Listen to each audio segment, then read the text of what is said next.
Hi guys, welcome back to the Nevermind Polly podcast. My name is Matt. I'm your host, and we chat to rock and metal bands from around the world. And this week, we've got a bit of a hero of mine. I'm not going to make my guest feel uncomfortable this early on, but I've got Mr. Jay McKilster on the podcast, formerly known as, or as known as, Beans on Toast. More better known. Definitely known as Beans on Toast. Yes. There we go. How are we doing? How's things? Yeah, good. Thanks for having me. Sorry, I'm drinking milk already because I've got heartburn. I've got everything going on. It's all going on today. I'm just not fit for purpose, as they say. But as this podcast goes out, you are about to embark on a 30-date tour of the UK. Some would call that a little bit crazy, but to you, that seems fairly normal, I would guess. How are you feeling about it? Yeah, I can't wait. I mean, that's a pretty standard tour. I think normally I don't normally shout about how many dates are on the tour just because it's not normally a round number. It doesn't roll off as well, and it's like a 27-date tour. It just so happens that this one's 30 dates. So I can't. Every time I mention the tour, I sort of mention the 30 dates, which a lot of people are like, wow, that's long. And it's like, that's pretty standard for me. You know, I generally do 2 UK tours a year around that size, basically. So, I mean, the more the merrier when it comes to gigs, isn't it? Absolutely. Do you have much like tour prep and things? Do you kind of do a lot before the show sort of starts and things, or is it just a case of obviously the logistical side of booking a tour and then just going out and doing your thing, so to speak? I definitely have it easier than most, and this tour coming up is, I mean, in the past I've sort of toured with different musicians and little bands and whatnot, but the sort of purpose of this tour is a solo tour, so it's all super simple. I mean, the stuff that needs to be get ready is the kind of boring admin stuff, you know, like making sure you got enough merch and kind of making sure there's oil in the van and just sort of bits and bobs. So I'll kind of like certainly sort of over the course of the next week in my head, I'll be just, you know, I'll have a little list of things, and as they pop into my head, I'll write them on the list just to make sure you got everything. But I mean, the creative side all comes like really natural. You know, it's not like I haven't just got back from playing a tour anyway. So this tour, I'll probably learn some old songs, but I get stuck into more that kind of creative side when I'm actually out and about. You know, if there's new songs that I want to throw into the set, I'll sort of relearn them on the tour itself. Absolutely. And tour is a topic that's going to come up a lot with yourself because you are one of the most prolific touring artists just ever. I mean, I banned Mr. Frank Turner in that camp alongside yourself in being just an absolutely prolific artist in terms of touring. So how do you, because let me get this right, your next album will be the 15th studio record, if I got that correct? 16th. It'll be the 16th. Yeah. Amazing. How do you go about picking a set list? Because obviously there is, you know, the certain fan favorites, but obviously you want to throw things in for you as well. How do you go about picking a set list? Well, I mean, for most albums that I write, there's always sort of one or two songs which stay, and the rest, a lot of songs do just, you know, get left by the wayside. Basically, there's songs on some of those albums that probably got played on the album tour and then, you know, will never get played again, which, you know, and there's some songs that are also incredibly out of date, you know, like if we go back through talking about, you know, the matter of the day doesn't really sort of, no one gives a shit about it 3 years later. So there's sort of naturally songs that just stick with it, and then ones always just stay fresh in my mind. So it kind of, I mean, as far as what I would want to play and sort of ticking what I need from a gig is always new songs. That's what I always just want to play, whatever the latest songs I've been writing, which are generally, you know, haven't been recorded and aren't released. So I throw them in to kind of tick my box. And yeah, and then there's always a part of the gig where it's like, does anybody want to hear any songs? You know, where people shout out, which sometimes people can shout out a song and they'll be like, well, there's no way in the world I'm ever going to be able to remember that. And sometimes I could just, if the first line comes to me even if it's a song I haven't played for years, someone shouts it out and I can just be like, I know it. And I just hit straight into it. And if I get that first line right, I've sort of amazed myself in the past with sort of being able to dig. Sometimes it's like muscle memory. If you just know it's there in there somewhere and you just click it and it goes. So, yeah, I mean, I like my shows to have a bit of a sort of a free for all feel to them. As so with that, I mean, I used to be really proud of never using set lists and just going on and see what happens. But these days, my shows are a lot longer. It was actually from doing live stream shows over COVID. I needed a set list if I was going to play for an hour to a computer because I had nothing to work from. And then I was like, you know what? There's a reason that people have set lists. And I sort of like, I'll spend a bit of time thinking about what I'm going to play beforehand, but still leave a bit of, you know, if I want to go off piece, then I quite often do. That makes perfect sense. How did you kind of find the whole lockdown period, just as in terms of a musician and obviously personally? Because, like you say, you are kind of, your bread and butter is going out and touring and meeting fans and playing shows. How did you kind of deal with that sort of from a musical perspective of being a musician, but also kind of personally? How did you find things? Yeah, I mean, like if you take out the sort of tragedy of the world, my personal story through it was quite a nice one, to be honest. You know, like from, you know, my daughter was 2 at the start of lockdown, so not touring and being at home with her for a couple of years was a nice thing to do. And yeah, I mean, just, you know, to begin with, I was like, fuck doing live streams. I sort of hated the idea of it. And then when I got down off my high horse and did one, it was like amazing, you know, and it you know, it really helped me. We sold merch, but because what I do is so DIY, like I've always released my own music, run my own merch between me and my wife. We had all these systems in place. We had, you know, everything down to the envelopes to a mate who worked in the local delivery office. And so when we was just like, right, I had a shed full of stuff and we just sold loads. Because we had the systems in place, it was, you know, it was really, really lovely because it's sort of like, I don't know, I think a lot of people weren't necessarily buying the fucking CD because they wanted the CD.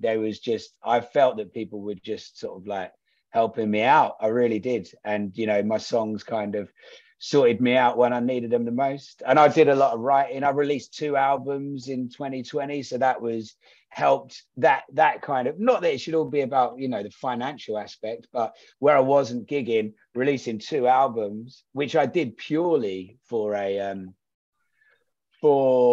creative reasons, actually ended up being quite a good business decision. And, you know, like just selling 2 records. So again, that sort of ticked things over. And then I was just like straight first out the gate. I mean, if you think back to when it was like a rule of 6 and you had to be like, there was promoters around the country that were trying to put on shows and people had to be sat down, but they needed to sell as much booze as possible. And that is a niche that I'm pretty good at filling, you know, a drunken crowd that don't mind sitting down for a gig. So I did loads of gigs during that period. So, and yeah, I mean, like I'm well over it now, as I think most people are. I mean, it's the first time I've talked about COVID for ages. You know, the album that I wrote about it, I'll just never sing those songs ever again. Absolutely. Going back to talking about stuff that sort of has a sort of shelf life. Absolutely. It's glad that all that shit is well out the door. Absolutely. I wanted to talk to you a little bit about kind of your origin story, because growing up in Essex is such. So I'm in Norwich Way. So kind of the East Anglia kind of region is such like a little hotbed for musicians, and especially kind of where you're from as well. What was seeing like growing up for you, and how did you kind of first develop a love affair with music? The Essex band I was in was called Jellicoe, and we were like a grunge band. And we started out at school kind of before. The way the band started was we couldn't play any instruments, and we just told everyone we was in a band, you know, just to look cool, just because it seemed like a good thing to do. And then after graffiti and the name around the school and telling everyone, we was like, fuck, maybe we should get some instruments and actually do this. And so we started like that. and then by the time we got to college, there was there was a bunch of great bands kind of doing that kind of grunge punk thing. And we were all like super tight mates. There was maybe like 6 bands, and like people moved between bands. And we grew up in Braintree where there was fuck all going on. You know, there was like no music venues or anything like that. The closest venue was the legendary to us. Oh my God, I said legendary. I forgot what it's called. What was it called? The Army and Navy in Chelmsford. And we used to do like free coaches. We'd all work in factories, save up money to busload of people, a bunch of drunk teenagers from Braintree into Chelmsford, and we'd play at the Army and Navy and do like 2 or 3 band bills. And yeah, I mean, it was cool. It didn't feel particularly connected to the wider world, but I guess that's what local scenes are about. And this was back when you could tell what someone listened to by the way they dressed. It was very much a time of the music that you listened to defined who you were, which I don't necessarily think it does so much these days, for better or for worse. People just have a lot more music to listen to, and they sort of react to it in different ways. But it was very much like, we were Grebos in Braintree, and, we ripped our jeans, we painted our nails, and we sort of threw cheap guitars at each other on stage and stuff like that. And it was cool. I mean, I was pretty determined at the time, and yeah, we loved it. I love that. And that's the thing as well. It's that DIY aesthetic that you spoke about there has just followed you throughout your career. And it's taken you kind of all over the globe. So I want to ask, you were the dream guest to ask this question to. Where is the weirdest or strangest place you've ever played a show? I mean, the weirdest, and it's up there with some of the best as well. I quite often I've done this Flogging Molly cruise, the Salty Dog cruise, which goes from Miami to the Bahamas, and it's like the last place you would expect my music to work. And I've sort of almost become the mascot of this sort of festival of the seas. I'm back there this year. I mean, that's pretty random. I did some stuff in South Africa once. I played on a rooftop gallery while the sun was setting over Table Mountain in South Africa, which was pretty epic. But probably the strangest gigs don't necessarily need to be in the sort of far flung. Did a gig in a cave in Nottingham once, by candlelight. To be honest, the strangest gigs, as far as the sort of weird ones, are generally ones with the fewest people. Like, I've done a bunch of house shows in the past, and some of them can be fucking odd. Like I did someone's house. I think it was like Atlanta. It was like some suburban town in the States, and you just kind of knock on the door, and there's just sort of 8 people.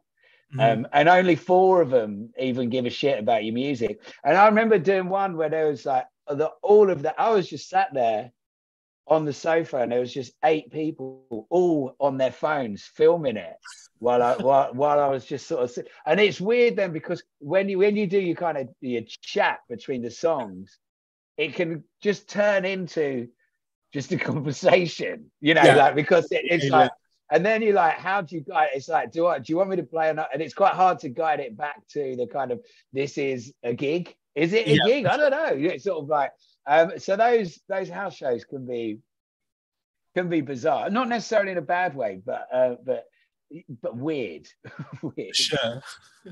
I love that. Well, so I first heard of you and first got into your music when you supported Frank Turner at the stadium shows he done in 2012.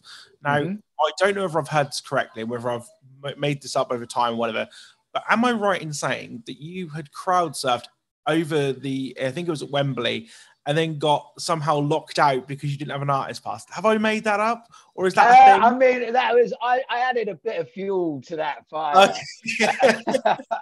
And let the people believe. Now, what happened? It was Frank's Wembley show, so it was 2012, and it was, at the time, it was like it was the first time Frank sort of attacked an arena, and it was a massive move for him. And I got, taken along for the ride, and I had this sort of 20-minute opening set, which, everybody on paper could be quite disastrous, because if it's like, this huge opening up an arena could just be playing to, again, another four people. But in true Frank Turner fashion, it wasn't the case. Everybody got in. I was on super soon after doors, and I played my 20-minute set and loved it. It was like, what an incredible gig. And then I was just like, I didn't really want it to end, but I know it had to finish. So I was just like, I'm coming in, and just sort of like jumped into the crowd. I think jump is a strong word. I think I sort of delicately stepped into the crowd of people at the front. And Steve Lamacq was DJing actually, and he played Mr. Big Stuff. And while Mr. Big Stuff was playing, I got, I don't know whether I said I want to go out of it, but I just kind of got crowd surfed all the way to the back of the arena, which ended up just with, like a bunch of people with me on getting held on the shoulders, like I'd won the basketball match, if you know what I mean. And like, it's like, who do you think you are, Mr. Big Stuff, like playing. And I'm just sort of get carried out. And then I just sort of like think, well, I've made it to the end. So I run out the door. And I mean, it was quite weird because I didn't have any shoes on as usual. And like it took me a while to get back, but I did get back in. But there was a problem with Wembley where they wouldn't let me sell my merch, or they wanted to take loads of money from the merch that I was selling. So I just went out of the venue and sold where like just outside the venue. And so that somehow got convoluted to I got thrown out. And we did another gig and basically sold some merch out the front. And then again, I did a gig sat on someone's shoulders because the crowd was so big outside. So I used a human stage, me and Bobby Banjo, and and that was that. And then everyone, somehow it got turned into I got thrown out, but nah. Well, we'll clear it up here and now. There we go. Love that. So the 1st of December is an important date for you, being your birthday. Mm-hmm. But also, it's the day in which you release something into the world, pretty much prolifically since 2009, or so it seems on Wikipedia at least. Yeah, that's true. How do you stop yourself from getting burnt out? Because you are just a constant rolling machine of making music, touring, making music, and just being constantly just really active and busy. How do you stop yourself from being burnt out? Well, I mean, everybody always sort of comments on how busy I'm, how much I tour and how many songs I write. But at the end of the day, that is what I do. I am a songwriter, and writing songs and touring them is what I do. I actually, this is the easiest job I've ever had. For sure. By quite a long stretch. The work that I used to do before this was I've done some grueling jobs in my time. And even when I was kind of promoting gigs and stuff like that, it was still, hard work, and it took a lot of time. I mean, the simple matter is I enjoy doing this, and I don't think, I mean, I guess it's an album a year seems like a lot because a lot of bands work on kind of longer album campaigns. But from a creative standpoint, I mean, it seems to be my natural output. I know some people, it's a artistic endeavor, isn't it? So it can take some people longer than others. But for me, I certainly never think, oh man, I've got to write this song for an album, or I'm a couple of tracks short. If I didn't have an album, I wouldn't release one. I've not really promised. It's kind of quirky and cool, but it's more that it's just, it just feels like my natural output, and there's always time to do it. I mean, I just released this kids book, so that kind of like, if anything, I've got too many bloody songs now because it's like no way to put them out. So I mean, the songwriting is something I enjoy, and I feel that's in order to keep on doing this wonderful job that I've found, it's just like I mean, I love writing songs almost as much as I love touring them, probably equally actually. That makes perfect sense. That's really good to hear that you're still creatively, the creative juices are still flowing and things. You spoke about writing the kids book. So previous to that, you've obviously had experience of writing down your drunk tale stories in 2 books and things. How different was it from kind of recounting real life or like real life events that happened in the first 2 books to creating something completely new and something completely different with the kids' book? It was so different from, so I've got 2 books, Drunk Folk Stories and Foolhardy Folk Tales. And both of them, as you said, are kind of collections of stories. And that was, but writing these kids' books was way more like writing the song than it was writing a book, because that's effectively what it is. It's like, it's the same kind of turn of phrase for 10 different times under a theme. I mean, I actually sat and wrote the Little B books pretty much in one sitting. You know, I had Little B was created, the character was created by Jamie and Lily, some friends of mine that I wrote a song about a long time ago.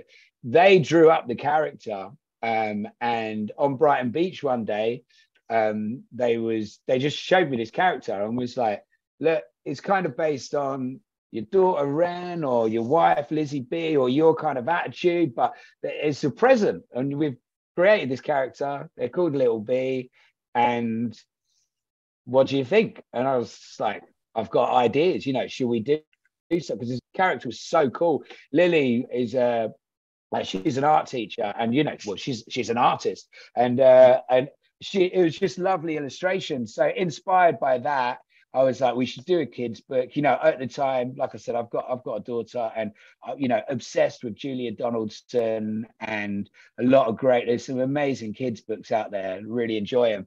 So it was just like, right, let's do it. So I kind of come up with the idea about Little B goes to the sea, goes to the woods, and then sat down and wrote effectively 10 songs. So it was much more like writing the songs than it was writing the actual books. And then handed the songs back to Jamie and Lily, and they illustrated them basically, and then we pieced them all together like that. And then we all sat together and kind of storyboarded all the books and what would go on each page with each lyric. And then Lily went away while working.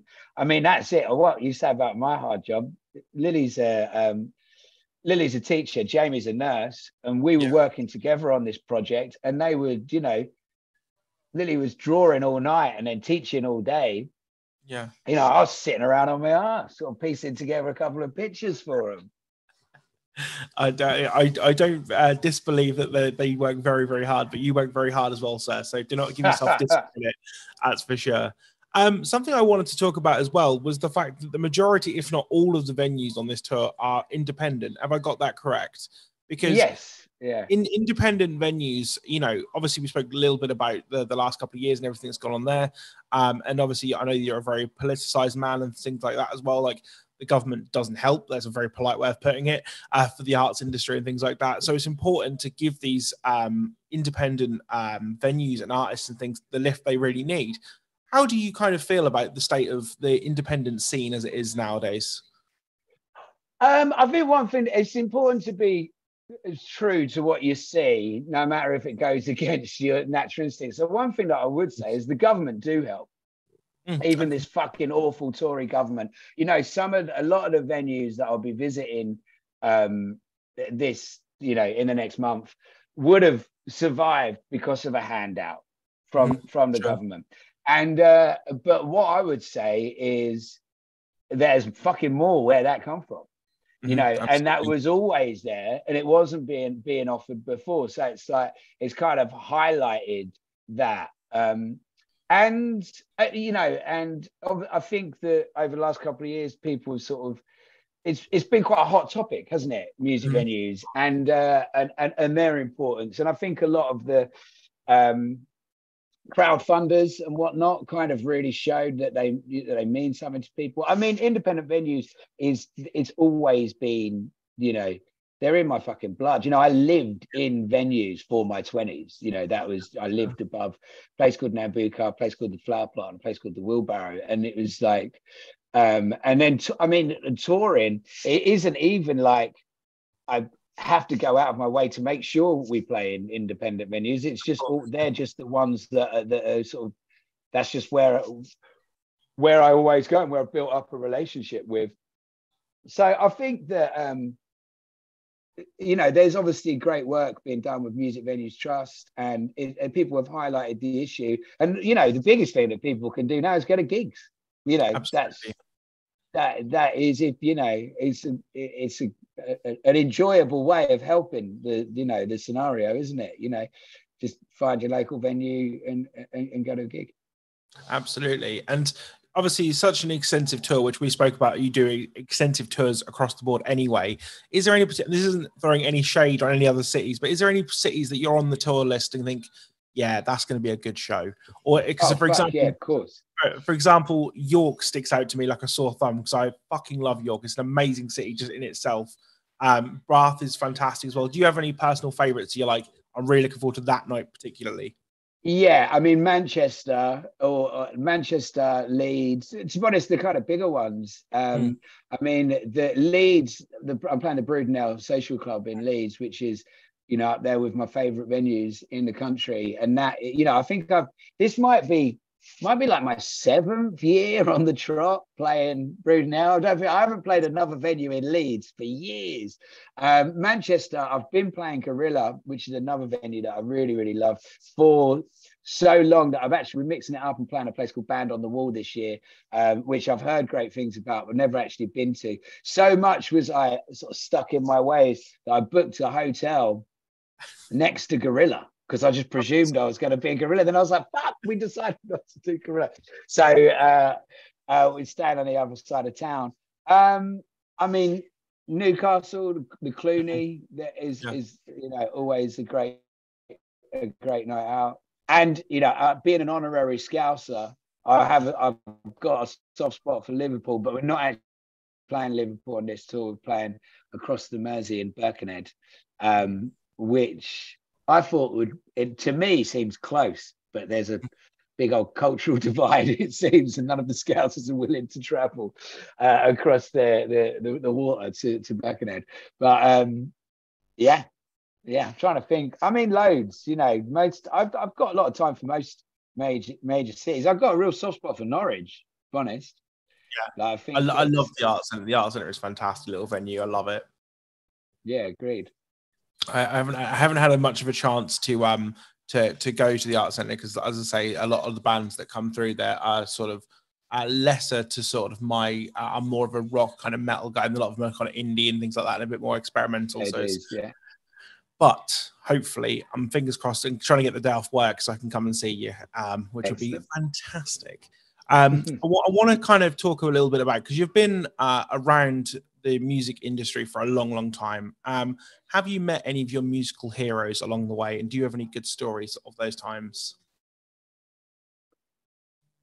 Yeah, I've met some musical heroes. I really have. And also sort of watched people turn into musical heroes. I remember seeing Florence Welch singing a cappella in one of these venues that I used to work at, just banging her foot on the floor. She just turned up. There was this party after the pub had closed, and she just stood there and started smashing her foot on the floor and singing.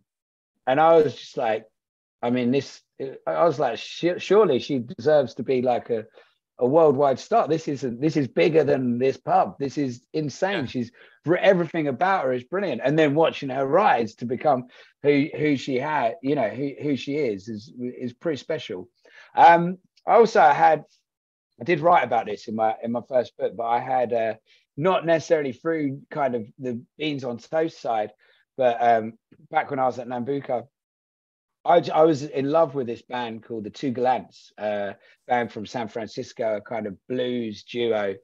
And I was really, really obsessed with them. And I just bumped into them walking down the Holloway Road. I literally went out to buy some cigarettes, and they were just there. There's a duo, and I just sort of was like, what? You're the Two Gallants, what the fuck are you doing? Blah, blah, blah. And I was just like, oh, we're actually just looking for somewhere to get some dinner. And I was like, mate, I'll take you to the best pub in the area. Do you want to go and have a pint? And they did, they was up for it. And we went and we got hammered. I ended up organizing they were playing at the Scala supporting the band, which is how I didn't even know they was in town. And I organised an after party for them at Nambucca. So they came and did a gig afterwards at Nambucca, and I supported. And we became pretty good pals. You know, whenever I'm in San Francisco, they don't play as Two Glance anymore. Whenever I'm in San Francisco, I see them. But I literally, like I said, I was probably like singing one of their songs under my breath when I bumped into them on Hollow Road.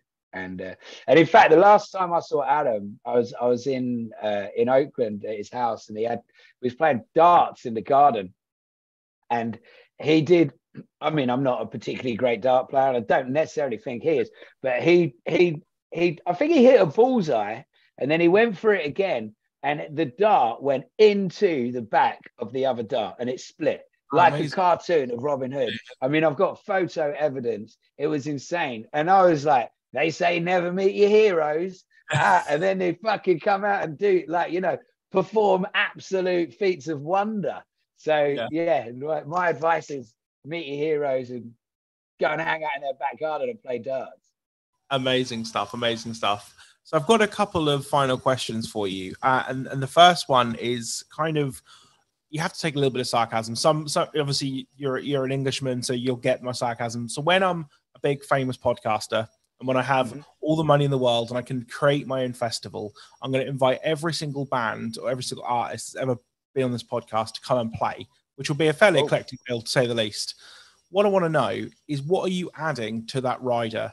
So far we've got, people have said, so the last guy before you was in a metal band, and he said he wanted a whole petting zoo.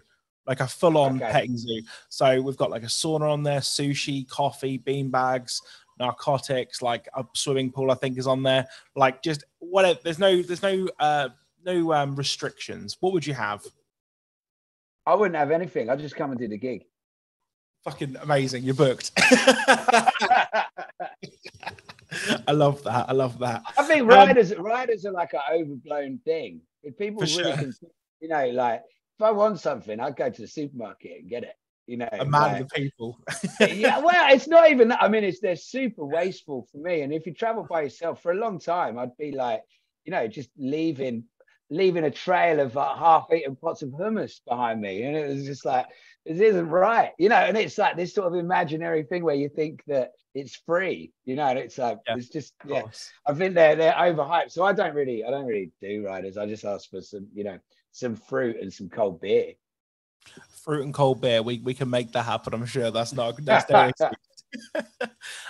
so what is ahead for Beans on Toast? Obviously the tour is going to be starting very soon, starting on the 21st of this month, rolling all throughout the UK. And if you can't get to a show, then you've just got to get to a show, because he's playing 30 goddamn dates. There's got to be somewhere close. Yeah, it's a pretty even spread around, you know, around the country as well, around the whole of the UK. So you can, there's, you know, if it's not in your town, there'll be one close by.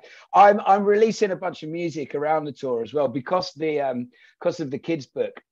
Like, and I realized I had these songs that might not even be relevant come December. So in order to draw a line behind being a children's entertainer, I've just released the Back Out on the Road, which is a kind of theme tune for the tour and just for touring in general. I've got a song coming out 2 weeks today called Against the War, which is a protest song about all the horrors that are being committed in Ukraine at the moment. And then there's a song called The Three Stooges, which is about King Charles, Rishi Sunak, and Liz Truss. And that will be that will be out sort of mid-tour, and they're songs that will probably live on the album that comes out in December.